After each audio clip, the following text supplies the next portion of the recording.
ये दीप्ति है, बांग्लादेशी हिंदू है।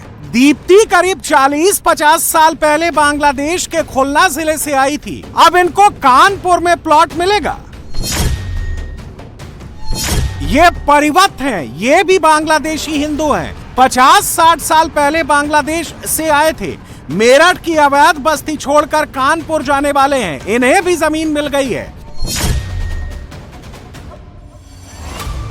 ये भी बांग्लादेशी हिंदू सावित्री हैं। ये भी 50-60 साल से मेरठ में रह रही हैं। यहीं पर बच्चे पड़े हुए, सबकी शादियां हुई। अब ये भी कानपुर जा रही हैं क्योंकि इनका अब परमानेंट मकान होगा। क्योंकि योगी ने बांग्लादेशी हिंदुओं पर बड़ा फैसला लिया है। बांग्लादेशी हिंदुओं को भगाएंगे नहीं, बांग्लादेशी हिंदुओं को बसाएंगे योगी। 40-50 साल पहले आए मेरठ के करीब 107 बांग्लादेशी हिंदू परिवार को बांग्लादेश नहीं भेजेंगे। इन्हें बसाएंगे, घर देंगे, जमीन भी देंगे। योगी कैबिनेट ने अपने इस आदेश पर मोहर भी लगा दी है।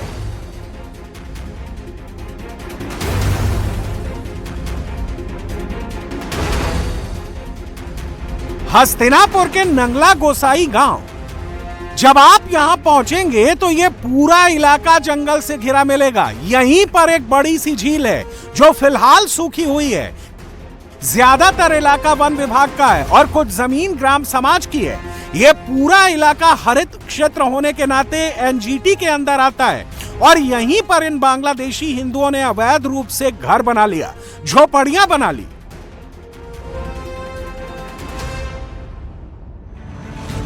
शिकायत हुई, लिहाजा इन अवैध बस्तियों को हटाने का आदेश आया, जिसके बाद से इन सभी बांग्लादेशी हिंदुओं को हटाया जा रहा है। लेकिन इन्हें हटाने से पहले योगी सरकार ने इन्हें बसाने का फैसला किया है। पहले तो ये सभी हटने को राजी नहीं थे, लेकिन मेरठ प्रशासन के प्रपोजल के बाद वो राजी हो गए। दरअसल ये सभी 107 बांग्लादेशी हिंदू परिवार एक साथ रहना चाहते हैं, लेकिन मेरठ में इतनी जमीन नहीं मिलेगी, जिसके बाद इनको कानपुर देहात की रसूलाबाद तहसील में बसाने का फैसला किया गया, जिसमें 50 परिवारों को भैंसाया में पुनर्निर्वास विभाग के नाम पर दर्ज 27.50 एकड़ और 49 परिवारों को ताजपुर तरसौली में 26.009 एकड़ भूमि पर बसाया जाएगा। योगी सरकार की तरफ से हर परिवार को 0.5 एकड़ यानी आधा एकड़ जमीन देने का प्रस्ताव किया गया है। यह जमीन लीज रेंट पर 30 साल के लिए दी जाएगी, जिसे 30 साल के लिए बढ़ाया जाएगा, जिसकी मैक्सिमम अवधि 90 साल के लिए होगी। बांग्लादेशी हिंदुओं को लेकर योगी सरकार का यह बहुत बड़ा फैसला था, लिहाजा हम भी नंगला गोसाई गांव पहुंचे। नंगला गोसाई गांव में जंगल और ग्राम समाज की जमीन पर बांग्लादेशी हिंदुओं की झुग्गी झोपड़ी बनी है। यूपी कैबिनेट ने एक प्रस्ताव पारित किया है जिसमें बांग्लादेशी हिंदू जो कि मेरठ के अंदर रह रहे हैं, तकरीबन 107 परिवार, उनके विस्थापन की तैयारी की जा रही है। इन लोगों को, जो कि हस्तिनापुर इलाका पड़ता है मेरठ के अंदर, हस्तिनापुर इलाके के अंदर यहां पर ये बांग्लादेशी जो झील है, आप देखेंगे इस झील और जंगल के एरिया में अवैध तरीके से ये लोग तकरीबन 40-45 साल से रह रहे हैं। इन लोगों के विस्थापन के लिए ये प्रस्ताव पारित किया गया है, जिसके तहत कानपुर में इन 107 परिवारों को लगभग आधा एकड़ जमीन जो है वो प्रत्येक परिवार को दी जाएगी, ताकि कानपुर देहात के जो कुछ गांव हैं वहां पर ये लोग पक्के मकान में एक सुरक्षित माहौल में रह सके। क्योंकि फिलहाल ये लोग जहां पर रह रहे हैं, ये बंगाली कॉलोनी, आप देखेंगे पूरा जंगल का ये एरिया है। जितने बांग्लादेशी हिंदू परिवार हैं जो बहुत पहले भारत के अंदर आए थे, उनकी कुछ पीढ़ियां जो हैं वो अलग अलग जगहों से होती हुई मेरठ के हस्तिनापुर के इस गांव के अंदर आकर बस गई। जंगल और झील के बीच से एक कच्चा रास्ता जाता है। जब इस रास्ते से भीतर जाएंगे तो दोनों तरफ झुग्गी झोपड़ियां बनी हैं, जहां 107 बांग्लादेशी हिंदू रह रहे हैं, जिनका अब नया ठिकाना कानपुर देहात होगा। लेकिन सवाल है कि क्या ये लोग योगी सरकार के फैसले से खुश हैं? दीप्ति भी उन्हीं बांग्लादेशी हिंदू परिवारों में से एक है। दीप्ति करीब 40-50 साल पहले बांग्लादेश के खुलना जिले से पूरे परिवार के साथ भारत आई थी। पहले नैनीताल में रही, फिर नंगला गोसाई आ गई और यहीं पर उनका परिवार झुग्गी झोपड़ियां डालकर बस गया। यहीं पर इनके बच्चे हुए, शादियां हुई, लेकिन हिंदुस्तान में परिवार की अपनी पहचान नहीं बन पाई। अब योगी सरकार ने इन्हें बसाने का फैसला किया है। फैसले से खुश तो हैं, लेकिन नई जगह पर नई चुनौतियों की फिक्र भी सता रही है। बांग्लादेश में कहाँ रहते थे पहले? पहले तो बांग्लादेश में रहते थे। बांग्लादेश में आप कहाँ रहते थे? खुलना जिला। खुलना जिला। हाँ जी। कौन कौन वहाँ रहता था आपके साथ? मेरे साथ मेरे पापा, मेरे मम्मी, वही रहते थे। वो सब रहते हाँ। थे। यहाँ कब से रह रहे हैं? भारत में आप कब आए? यहाँ हमारा सब बच्चा, हमारा 3 लड़का है, सब यही पैदा हुआ। आपकी कितनी उम्र थी जब आप आई? आपकी शादी बांग्लादेश हुई? हाँ। कितनी उम्र थी आपकी जब 12 साल था। हमारा बाल बच्चा बहुत दुखी है, जैसे हमारा बाल बच्चा बढ़िया रहता है ऐसे कर लो। योगी जी को कुछ कहना चाहते हैं? योगी सरकार को जो मकान देंगे, आप लोगों को जमीन देंगे, कुछ बोलना चाहते हैं? बनने चाहते हैं। क्या बोलना चाहते हैं? जो हमारा मकान दे दो, हमारा थोड़ा बहुत खेती बाड़ी दे दो, वही कर लेंगे मेरे बाल बच्चा। देखिए इनकी आंखों में आंसू क्यों आ रहे हैं आपके आंखों में? दुख है, इसीलिए आज को हटाए।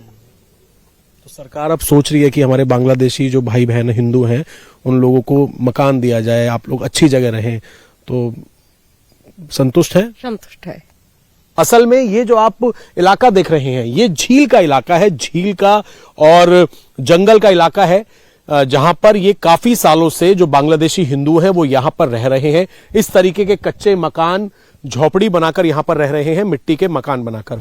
सरकार ने यह प्रस्ताव पारित किया है कि जो बांग्लादेशी हिंदू हैं उनको कानपुर के अंदर जमीन आवंटित की जाए, प्रत्येक परिवार को जो है वो जमीन दी जाए ताकि ये लोग वहां पर रह सके, एक सुरक्षित माहौल में रह सके। क्योंकि यहां पर आप देख रहे हैं कच्चे मकान हैं, जानवरों का खतरा होता है, दलदल बारिश जब आती है तो यहां पर इस तरीके के हालात हो जाते हैं। नंगला गोसाई गांव 2 हिस्सों में बटा है। कुछ झील के इस पार रहते हैं, कुछ दूसरी तरफ, लेकिन इनको सबसे ज्यादा फिक्र नई जगह पर जाने की सता रही है, क्योंकि सबका काम धंधा रोजगार यहीं पर था। नई जगह पर सबसे बड़ी चिंता रोजगार की है, जिसकी कोई गारंटी नहीं मिली है। लेकिन थोड़ी सी राहत इस बात की है कि अब बच्चों को पक्का मकान मिलेगा और जंगली जानवरों का खौफ नहीं होगा। ये दीपमाला है, ये भी बांग्लादेशी हिंदू हैं, लेकिन ये पैदा हिंदुस्तान में हुई हैं। लेकिन इन्हें पता है कि 40-50 साल पहले बांग्लादेश से ये आए हैं।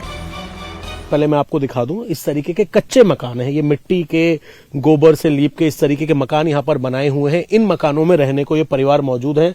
आप इधर आएंगे एक बार? ये देखिए यहीं पर रसोई है और इस तरीके से ये गरीब परिवार जो है यहाँ पर रह रहे हैं, बांग्लादेशी हिंदू जो यहाँ पर आए थे। अब योगी सरकार आप लोगों को मकान देने जा रही है, सब परिवारों को, तो खुशी है कि कच्चे मकान से अब पक्के मकान में जाएंगे बच्चों के साथ? हाँ, खुशी है। यहाँ क्या क्या दिक्कत होती है? यहाँ क्या क्या दिक्कत होती है? यहाँ तो बहुत दिक्कत है, जैसे कि पानी आ जाता है यहाँ पर, फिर रहने के मतलब सूखा नहीं है जमीन, फिर और भी कई दिक्कत है, जानवरों की समस्या। जानवरों की समस्या होती है? हाँ, यहाँ तेंदुआ वगैरह भी रहते हैं ना, तो उसकी भी समस्या होती है। तो इसलिए मतलब इस तरीके से बहुत सारी समस्या है यहाँ पर। कच्चे रास्ते से होते हुए हम नंगला गोसाई के दूसरे हिस्से में पहुंचे, जहां करीब 50 बांग्लादेशी हिंदुओं का परिवार रह रहा था। यहां भी लोग हमसे मिले। यहां ज्यादातर लोगों को पुनर्वास का फैसला रास नहीं आया।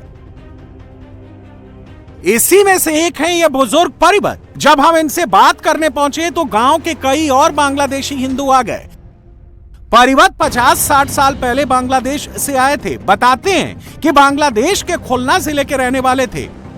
इन्होंने तो साफ साफ कह दिया कि इस फैसले से खुश नहीं है, क्योंकि सरकार जो जमीन दे रही है वो बहुत कम है। लेकिन सवाल वही है कि खाएंगे क्या। सरकार आप लोगों के विस्थापन की प्लानिंग कर रही है, प्रस्ताव पारित कर दिया है कि सबको जमीन दी जाएगी, तो इस फैसले से खुश हैं आप? हम खुश नहीं है।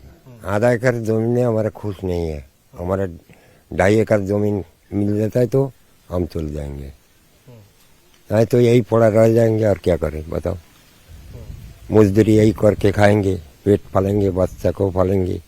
आप जब बांग्लादेश से आए थे भारत में, तो किस वजह से आए? ये आया था, बोला था, भारत सरकार बोला था, हम उस टाइम आया था। आप लोग अभी सरकारी जमीन पर रह रहे हैं, पर यहाँ दलदल हो जाती है, बारिश हो जाती है, तो आप लोगों के भले के लिए, आपके परिवारों के लिए आपको सरकार जमीन दे रही है, तो आप किस बात की परेशानी है? ठीक है, वो तो मान रहे हैं हम भी, जमीन दे रहा है, सब कुछ दे रहा है, पक्की मकान दोगे तो भी हम खाएंगे क्या?